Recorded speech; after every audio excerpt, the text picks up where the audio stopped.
Bapa, sebentar lagi kami mau mendengarkan kebenaran firman-Mu. Urapi mulut bibir hamba-Mu ini, biarlah apapun yang hamba-Mu sampaikan hari ini Tuhan, merupakan isi hati-Mu. Juga buat anak-anak-Mu yang hadir pada malam hari ini, berikan hati seperti tanah yang baik, sehingga ketika firman-Mu disampaikan, firman-Mu itu bertumbuh dalam kehidupan kami.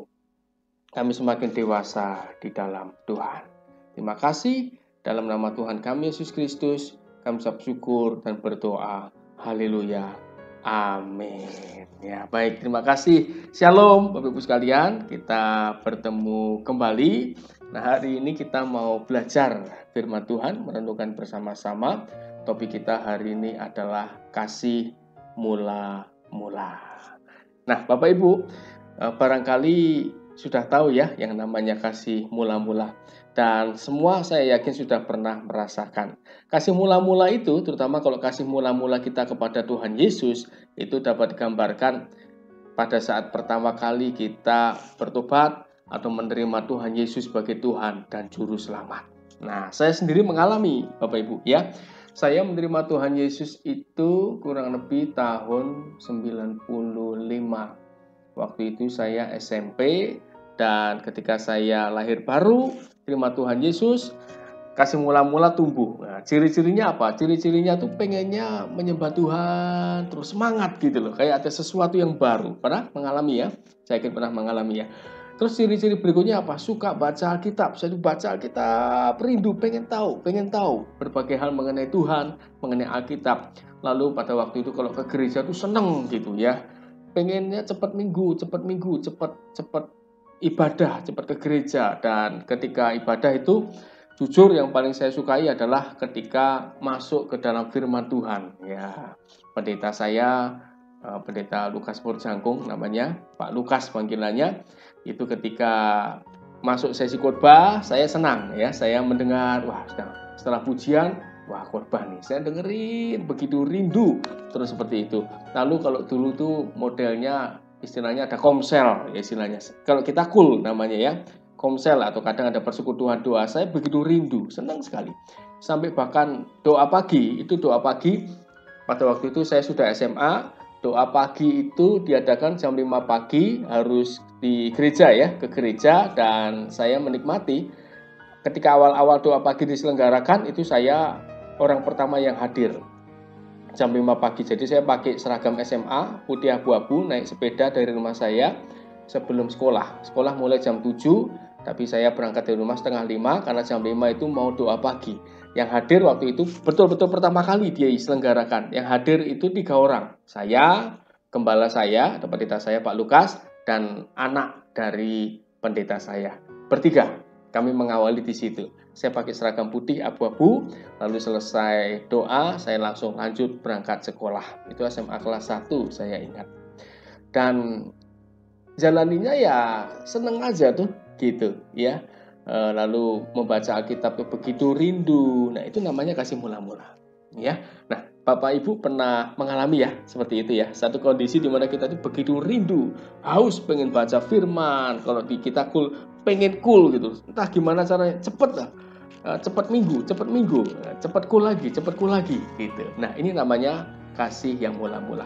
Nah, kalau kita tentu bagi yang sudah menikah atau sudah pacaran ya, itu tentu pasti ingat waktunya ya, yaitu ketika yang diingat adalah ketika kita pertama kali kenal dengan pacar kita misalnya ya, sebelum jadi suami atau istri kita. Nah, ini Mama Welcome pernah bersaksi ya waktu itu ya, di Japri ke saya waktu itu ya, bagaimana ketemu dengan yang sekarang jadi suaminya ya, pacarnya ya. Semua pasti pernah mengalami. Pak Niko juga sama tuh, waktu ketemu Bu Wiwi juga ya, pertama kali pacaran itu tentu pengennya ketemu terus, betul ya, pengennya apel terus gitu. Mustahil kalau kita pacaran tapi kok nggak pengen ketemu ya, jarang gitu loh. Pengennya tuh tiap hari bayangin terus gitu ya. Lalu kalau zaman dulu sebelum ada WA, sebelum ada handphone bahkan, itu surat-suratan kadang ya. Begitu ditunggu surat nggak datang-datang, begitu surat datang, tas, dari Bu Wiwi. Wah, Bu Wiwi juga, dari Pak Niko, dibaca gitu. Ya, pasti gitu kadang-kadang kalau masih pakai surat gitu zaman dulu. Nah, lalu kalau sudah jadi suami istri, nah sekarang bagaimana nih gitu ya. Tapi saya yakin tetap cintanya tetap sama seperti dulu, bertambah-tambah ya. Nah, karena beberapa orang di luar sana ketika pas pacaran itu semangatnya luar biasa. Pengen pengen apa ya? Pengen ketemu terus gitu. Terus kalau pacarnya lagi jalan kesandung gitu. Kesandung, kenapa? Kenapa? Sakit nggak? Gitu ya. Ya, kayak sayang banget nih ya. Tapi kadang-kadang beberapa orang itu kalau sudah nikah itu istrinya kesandung bukan kenapa bukan malah gini, ya bener lah jalan, di mana titikmu itu di mana. Gitu. Beberapa kalau zaman dulu waktu masih pacaran itu semboyannya hujan badai pun akan kulalui. Tapi beberapa orang ini, tapi bukan di kita ya. Dulu semboyannya pas pacaran hujan badai kulalui. Ya. Lalu kalau sudah nikah biasanya dulu sebelum pandemi istrinya ke pasar, Pak jemput, nggak jemput, nanti toh mah gerimis. Wah, padahal dulu hujan badai pun dijalani, sekarang gerimis nggak berangkat ya, nggak jalan gitu ya. Kalau zaman dulu pas pacaran itu semboyannya tingginya langit, tingginya gunung pun kudaki. Dalamnya lautan, lebarnya lautan ku seberangi. Tidak masalah, nyebrang gunung setinggi apapun, langit setinggi apapun, demi kamu aku daki. Tapi kalau sudah nikah itu kadang-kadang orang di luar sana sebelum pandemi ya, Pak jemput toh, jemput. Ada mah naik gojek sendiri, jauh jaraknya, ya ampun. Katanya dulu laut pun seberangi, sekarang jauh katanya ya. Nah, beberapa orang seperti itu, tapi tidak ada di sini kok ya. Nah, cintanya tuh kayak sudah mulai luntur gitu loh ya. Ya kalau dulu kepikiran, terus sekarang kemana-mana pikirannya gitu. Nggak perhatiin, nggak apa gitu ya. Nah, cinta kita sama Tuhan seperti apa nih? Mirip-mirip seperti itu. Pertama kenal Tuhan semangat, tapi anak-anak Tuhan itu kadang-kadang, Bapak Ibu sekalian, sudah mulai ada loh yang mulai bosen ya. Cool misalnya. Cool kita tiap Kamis misalnya. Aduh, kok cepet banget ya? Udah Kamis ya? Perasaan baru kemarin. Nah, apa mikirnya gitu atau mikirnya, aduh kok lama banget ya Kamisnya mau cool ya. Nah, mikirnya seperti apa?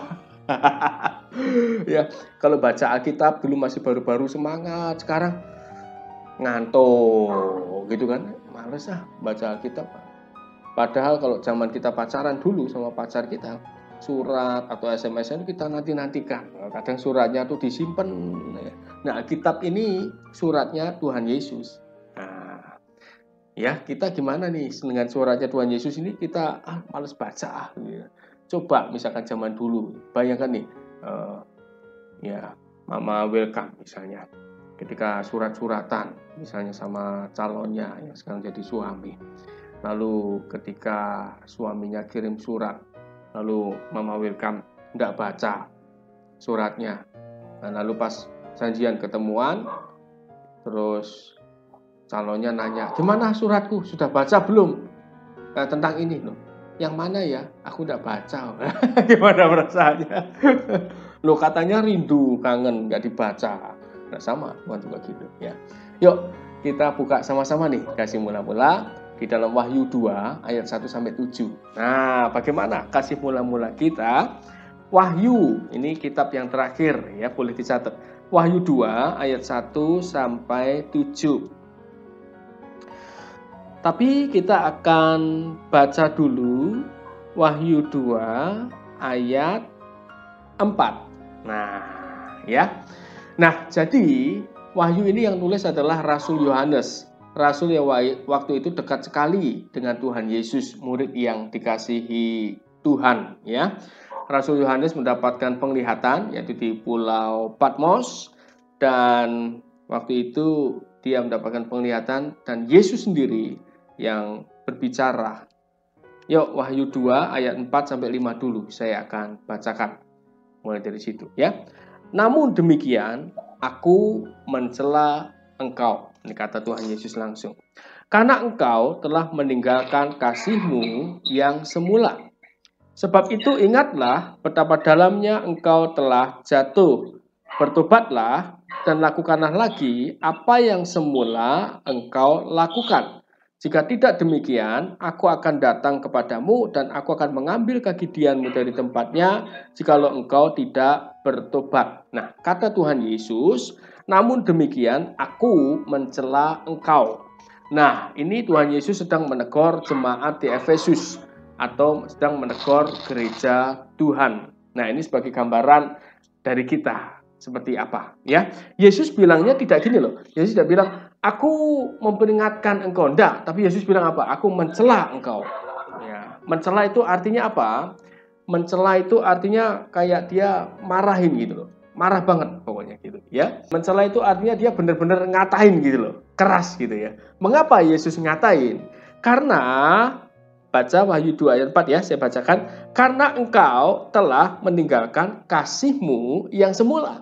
Atau kasih mula-mula. Nah, berarti menurut Tuhan Yesus, kasih yang semula atau kasih yang mula-mula atau cinta mula-mula itu sangat penting buat Tuhan. Ya, cinta mula-mula berarti Tuhan itu sangat menginginkan di dalam kehidupan kekristenan kita, itu kita setiap hari, setiap saat itu betul-betul merindukan Dia gitu. Kita punya hati yang sama seperti ketika kita pertama kali bertobat dan menerima Tuhan Yesus. Yesus ingin kita tuh punya kerinduan untuk baca firman-Nya, tidak dipaksa-paksa. Lalu berdoa itu rindu gitu, kangen terus gitu loh. Ya, dan kita merindukan kedatangannya. Nah, bagaimana hati kita? Nah, Bapak Ibu sekalian, kita bisa menilai hati kita. Ya, selama ini aku rasanya kering atau aku rasanya kering nggak ya kalau berdoa? Atau selama ini aku rasanya malas nggak ya kalau berdoa baca firman? Atau justru sebaliknya, aku kok ingin sekali ya kayaknya ingin berdoa terus, menyembah Tuhan terus, gitu ya. Inginnya setiap saat menyanyi buat Tuhan terus, seperti itu. Nah, kalau itu yang terjadi, Tuhan senang. Karena artinya kasih mula-mula kita itu terus menyala-nyala buat Tuhan. Seperti itu, kasih mula-mula. Ya. Nah, kita perlu cek. Karena kalau di dalam kekristenan kita tidak punya kasih yang mula-mula, ya Tuhan kurang berkenan di situ. Ya, yuk kita perhatikan apa yang harus dilakukan ketika kita merasakan kering seperti itu. Kita baca di dalam ayat 5. Nah, apa yang harus kita lakukan nih? Ayat 5, saya bacakan ya. Sebab itu, ingatlah betapa dalamnya engkau telah jatuh. Nah, perhatikan. Kalau kita sudah tidak punya kerinduan lagi mencari Tuhan, sudah mulai males-malesan, itu Yesus bilang, betapa dalamnya engkau telah jatuh. Coba perhatikan. Ya, berarti kehidupan kekristenan kita itu berbicara mengenai hubungan yang intim, yang dekat dengan Tuhan. Nah, apa yang harus dilakukan? Pertama adalah bertobat. Artinya bertobat itu kita akui. Ya, yuk cek hati kita masing-masing. Apakah selama ini berkobar-kobar gak cinta kita sama Tuhan? Punya kerinduan gak cari Tuhan? Kok misalnya kok enggak ada lagi ya bertobat? Caranya gimana? Kita datang sama Tuhan, kita bilang sama Tuhan, Tuhan ampuni aku. Berikan aku hati yang baru lah Tuhan. Berikan aku kerinduan untuk dekat dan untuk mencari Engkau. Dan kata Tuhan, setelah bertobat, dan lakukanlah lagi apa yang semula engkau lakukan. Itu dia. Ya, yuk kita lihat. Seperti saya sampaikan tadi bahwa ini adalah teguran Tuhan Yesus kepada gereja di Efesus. Ya, ini menggambarkan teguran Tuhan Yesus kepada kita juga sebagai gereja. Nah, apa kesalahan yang mendasar dari gereja di Efesus? Tadi Yesus bilang mencela engkau. Karena apa? Kehilangan kasih yang mula-mula. Coba kita perhatikan. Wahyu 2 ayat 2. Saya baca ya. Aku tahu segala pekerjaanmu, baik jerih payahmu maupun ketekunanmu. Jadi jemaat di Efesus yang Tuhan Yesus tegur, ini bukan jemaat yang biasa-biasa saja nampaknya. Karena apa? Yesus tahu jerih payahnya maupun ketekunannya.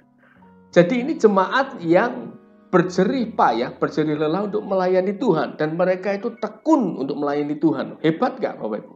Hebat kan ya? Nah, pelajaran apa yang kita dapat? Yang pertama, Tuhan itu mengetahui bagaimana pelayanan kita. Kan Yesus bilang apa? Aku tahu. Itu dia yang pertama. Lalu yang kedua, pelajaran apa yang kita dapat dari ayat 2 ini? Bahwa ternyata jemaat Efesus yang mendapat teguran keras adalah bukan jemaat yang biasa. Secara manusia, mereka itu jemaat yang mau berjerih payah dan tekun. Hebat kan? Lalu kita lihat berikutnya. Aku tahu, kata Tuhan. Nah, dia tahu nih. Ya, dia tahu. Bahwa engkau tidak dapat sabar terhadap orang-orang jahat. Nah, bagus nggak? Ini jemaat yang luar biasa. Tidak sabar terhadap orang jahat. Bahwa engkau telah mencobai mereka yang menyebut dirinya rasul. Tetapi yang sebenarnya tidak demikian. Bahwa engkau telah mendapati mereka pendusta. Nah, jadi gereja ini dia menemukan ada rasul palsu ya, di dalam gerejanya. Dan mereka tidak suka. Ya, ini bagus. Ya. Dan ayat 3, perhatikan.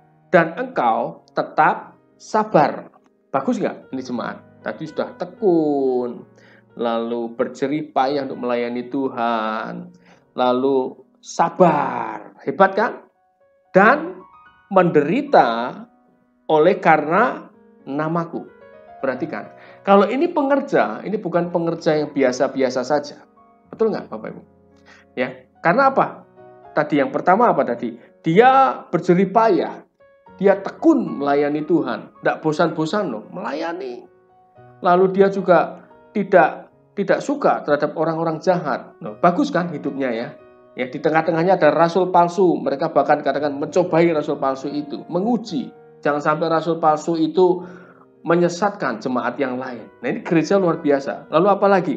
Sabar dan menderita karena namaku. Wah, hebat ini kalau pengerjaannya.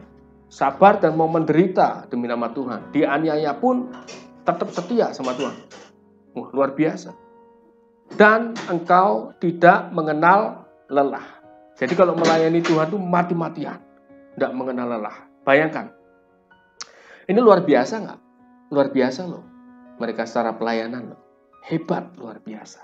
Ya, ini levelnya udah level pengerja yang hebat. Ya, tetapi meskipun demikian, kalau Bapak Ibu baca tadi ayat 4 dan ayat 5, nah saya flashback ya, balik lagi ya. Ternyata itu saja kurang. Tuhan bilang apa? Mencela. Karena apa? Kehilangan kasih yang semula. Artinya apa? Kita itu, yang pertama gini, kita boleh saja sibuk melayani pekerjaan Tuhan. Tetapi Bapak Ibu, dasarnya Tuhan lebih suka bagaimana hubungan kita, keintiman kita dengan Tuhan. Dan itu terbangun dari kehidupan kita sehari-hari. Bagaimana kita dalam kehidupan sehari-hari itu kita menyembah Tuhan. Bagaimana kita membaca dan merenungkan firman Tuhan dalam kehidupan sehari-hari. Dekat gak kita sama Tuhan? Kita selalu berkonsultasi sama Roh Kudus gak ya ada dalam diri kita? Kalau mau apa-apa nanya Roh Kudus gak? Roh Kudus apa mau? Kita senantiasa memuji menyembah Tuhan gak setiap hari? Setiap hari kita punya waktu khusus nggak buat Tuhan. Ya, lain kata atau kata lain itu bilang gini. Tadi yang pertama itu, ya, meskipun ini jemaat yang luar biasa, pelayanannya berkembang pesat, sibuknya luar biasa, bahkan menderita buat Tuhan pun rela. Tapi Tuhan tetap mencela, karena Tuhan punya standar, punya hubungan yang dekat nggak dengan Tuhan. Lalu pelajaran yang kedua yang bisa kita dapat, bahwa ternyata Bapak Ibu, hati-hati, kita bisa saja sibuk melayani Tuhan, begitu semangat sepertinya secara manusia, sibuk mati-matian, tetapi tanpa hubungan yang dekat dengan Tuhan. Bisa nggak? Bisa. Nah, ya, bahwa ternyata seseorang itu bisa saja tanpa hubungan dekat dengan Tuhan, tanpa kerinduan kepada Tuhan, tapi melayani mati-matian. Bisa nggak? Bisa. Atau dengan kata lain, sebenarnya tidak dibutuhkan kedekatan atau keintiman dengan Tuhan. Tidak dibutuhkan kerinduan untuk dekat dengan Tuhan untuk bisa melayani pekerjaan Tuhan. Nah, tidak butuh ternyata. Nyatanya bisa tuh. Nah, betul nggak? Bisa. Karena itu Bapak Ibu, sebenarnya kalau kita ingin, ya kita nggak boleh menghakimi. Tetapi biasanya kalau kita menilai orang, kedekatan sama Tuhan dilihat dari kesibukannya dia melayani, ya dari mati-matian pelayanannya dia di dalam pekerjaan Tuhan. Itu kadang-kadang belum tentu benar. Meskipun kita nggak boleh menghakimi orang, tapi ini buat kita sendiri, ya. Jadi kalau kita patokan kita, wah aku sudah sibuk melayani Tuhan, tapi saking sibuknya kadang-kadang lupa berdoa, lupa dekat sama Tuhan, berarti itu sudah bagus. Nah, tapi Tuhan punya standar lain loh. Tuhan lihat hati loh, Bapak Ibu. Ya, Tuhan lihat bagaimana kedekatan kita dengan Tuhan. Perhatikan baik-baik. Ya, ayat 4 tadi. Aku mencela engkau. Jemaat di Efesus ini bukan gereja sembarangan loh. Efesus itu pada zamannya itu sebuah kota yang besar, kota besar sekali, dan mereka kaya dalam tanda kutip. Karena ini semacam kota pelabuhan ya. Dan gereja yang ada di sana itu bukan gereja sembarangan, bukan gereja main-main loh. Jemaatnya militan. Hebat nggak? Pengerjanya militan nggak? Militan. Tetapi mereka tidak memiliki keintiman dengan Tuhan. Mereka melakukan itu tapi jauh dalam hatinya kering, tidak punya kerinduan dengan Tuhan. Tuhan mencela. Tuhan tahu hati, manusia tidak tahu. Manusia lihatnya, oh bagus, dia sibuk luar biasa. Lalu kita menganggap bahwa kalau sudah sibuk melayani Tuhan ini itu artinya kedewasaan rohaninya sudah mantap. Kita menilai diri kita kadang-kadang gitu. Kita nggak boleh menghakimi orang lainnya, tapi kita nilai diri kita. Berarti saya sudah hebat, sudah melayani ini itu mondar-mandir sana sini. Tapi ingat, Tuhan lihat hati. Tuhan mementingkan apa? Kedekatan kita, keintiman kita dengan Tuhan. Saya jadi ingat bagaimana Tuhan Yesus itu berkali-kali mengecam atau memarahin atau menegur keras orang Farisi. Betul nggak? Secara manusia mereka menjalankan kehidupan agamawi mereka dengan luar biasa. Ini namanya roh agamawi. Tetapi yang penting sekali lagi, ingat Tuhan mencela. Dan Tuhan bilang apa? Karena engkau telah meninggalkan kasihmu semula. Meninggalkan. Coba cek deh bagaimana hubungan pribadi kita dengan Tuhan. Ya, sebab itu ayat 5, ingatlah betapa dalamnya engkau telah jatuh. Yesus bilang telah jatuh. Saya ngomong ini agak keras memang buat Kul Bukit Hermon, karena saya berpikir ini sudah waktunya kita terus bertumbuh. Betul nggak? Ya, jadi kita dengar firman kan tidak setiap hari yang kita dengar apa? Berkat, diberkati Tuhan, Tuhan baik, ya diberkati. Tapi masa itu terus? Nah, ini Yesus ngomong sesuatu yang lebih dalam hari ini. Ya, yuk tingkatkan standar kita. Tuhan menginginkan hubungan dekat dengan Tuhan. Bertobat. Ya. Nah, lalu perhatikan baik-baik ayat 5. Ayat 5. Sebab itu ingatlah betapa dalamnya engkau telah jatuh, bertobatlah dan lakukanlah lagi apa yang semula engkau lakukan. Jika tidak demikian, perhatikan, kalau tidak demikian, nah artinya kalau kita tetap tidak punya hubungan dekat dengan Tuhan, tidak punya waktu pribadi dengan Tuhan, tapi Pak, saya tetap melayani, tetap sibuk ini itu. Berdoa? Jarang sih Pak, misalnya. Baca kitab, BRF? Ya, kadang baca, kadang enggak. Baca, menyanyi, menyembah Tuhan? Bolong-bolong Pak, enggak sempat Pak, sibuk. Tapi saya sudah melayani Tuhan. Itu melayani pekerjaannya, bukan melayani Tuhan. Tuhan bilang apa? Jika tidak bertobat, aku akan datang kepadamu. Yesus datang. Tapi datang untuk apa? Perhatikan baik. Dan aku akan mengambil kaki dianmu dari tempatnya jikalau engkau tidak bertobat. Kaki dian itu kalau di zaman perjanjian lama itu tempat ya. Jadi ada 7 cabang. Tengah 1, Lalu ini ada 6, 3 kiri, 3 kanan. Jadi kaki Dian itu tempat untuk naruh lilin, Bapak Ibu. Jadi bentuknya gini, terus gini ada cabang-cabangnya, ada tempatnya gini, ya atasnya itu ada 7, tengah 1 tengah 6 ya, kiri 3 kanan buat naruh semacam Dian, itu lilin untuk menerangi bait suci gitu ya. Karena dulu belum ada lampu. Kaki Dian itu tempat untuk naruh lilin. Ya, Tuhan akan ngambil ini. Jadi ini gambaran apa? Gambaran tuntunan Tuhan. Ya kan itu terang. Kaki Dian atau lilin itu kan terang. Betul ya? Cahaya. Kalau malam gelap. Jadi artinya apa? Kalau kita nggak mau dekat, nggak mau intim dengan Tuhan, Tuhan akan ambil itu. Artinya apa? Kehidupan kerohanian kita akan gelap. Kita tidak akan bisa melihat tuntunan Tuhan itu dengan baik. Tuhan maunya apa? Tidak tahu. Kehendak Tuhan maunya apa? Tidak tahu. Yang penting sibuk aja melayani pekerjaan Tuhan. Sibuk ini itu sibuk atau sibuk bekerja. Tapi arahnya kemana? Tuhan maunya apa? Tidak tahu. Meraba-raba, hidupnya tidak bertumbuh. Nah itu artinya. Ya, jadi pada hari ini Bapak Ibu, kita cek hati kita masing-masing. Ya, kita harus dekat sama Tuhan. Nah, yang terakhir. Bagaimana caranya kita punya kerinduan dan punya kasih mula-mula yang semula kita punya itu. Ketika pertama kali kita bertobat dan rindu supaya tetap berkobar-kobar, rindu gitu. Caranya yang pertama firman Tuhan bilang apa? Bertobat. Artinya apa bertobat? Akui dan kita mau berubah. Kita minta Tuhan yang berikan hati yang selalu menyala-nyala itu. Lalu yang kedua, miliki hubungan yang intim, yang dekat dengan Tuhan. Hubungan pribadi. Kita doa bersama-sama boleh, itu bagus.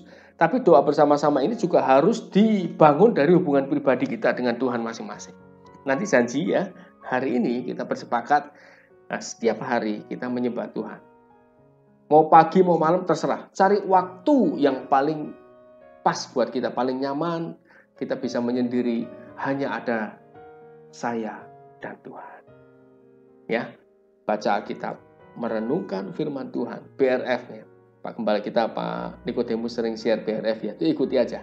Baca, renungkan, karena itu surat dari Tuhan. Itu Tuhan bicara sama kita, satu. Terus yang kedua, bagi yang sudah mendapatkan karunia bahasa roh, berbahasa rohlah sesering mungkin. Lalu yang ketiga, Bapak Ibu, di dalam diri kita itu kan ada Roh Kudus. Ya, saya sudah sering menyampaikan ya, Roh Kudus itu kan rohnya Tuhan dalam hati kita. Setiap kita mau melakukan apapun, konsultasi sama Roh Kudus, tanya sama Tuhan. Misalnya, kita dapat tawaran pekerjaan, misalnya kita berdoa, Roh Kudus, aku dapat tawaran pekerjaan, aku ambil enggak? Atau misalnya, bahkan hal-hal yang sepele tanya boleh. Ibu-ibu nih suka masak gitu ya, mau masak apa? Boleh ngomong, mau masak rica-rica, ngomong sama Roh Kudus, saya mau masak rica-rica. Nah, boleh ngomong setiap hari, komunikasi setiap saat, dia senang. Dalam hati boleh. Atau kalau kita sakit, diizinkan sakit. Ya, biasanya kita berdoanya itu kalau sakitnya sudah berat. Sudah berat, dokter sudah angkat tangan baru Tuhan tolong. Tapi kalau sakitnya ringan, cuma flu, sedikit pilek dikit, langsung minum obat, enggak usah doa.